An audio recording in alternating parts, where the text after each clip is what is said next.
है शुक्रवार का दिन। हम सभी हमारी भाभियां इस ऑफिस पे इकट्ठा हुए हैं। आप सबको कैसा लग रहा है कमेंट के माध्यम से जरूर बताइए, सपोर्ट करें। सबसे पहले एक करके मैं चैनल का नाम बता दूंगी, उसके बाद आप लोग डांस का आनंद लेते रहिएगा, गीत के माध्यम से सुनिएगा।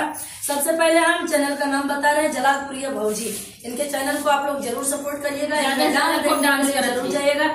उसके बाद नीलम यादव गोविंद साहब के चैनल पे आप लोग जाइएगा, बहुत प्यारा सा गीत गाती हैं।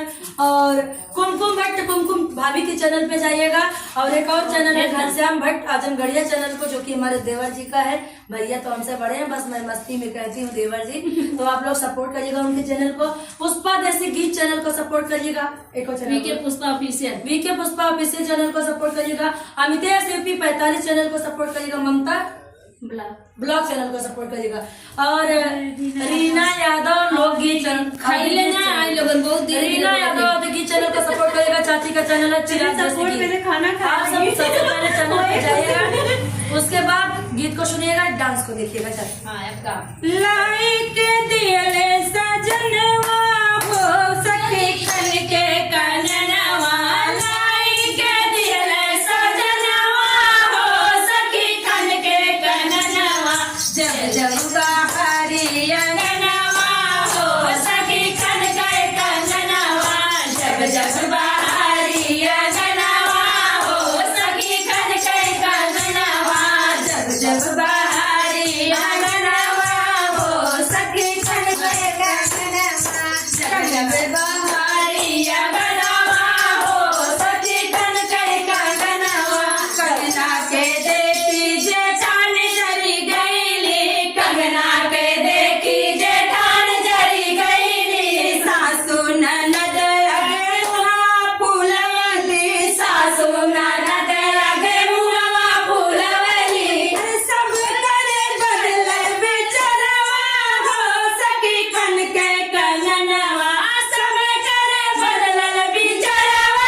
नाच के अमतेश यूपी 45 जलालपुरिया भौजी का सुपर डांस देखिएगा। चैनल को लाइक शेयर सब्सक्राइब जरूर कीजिएगा।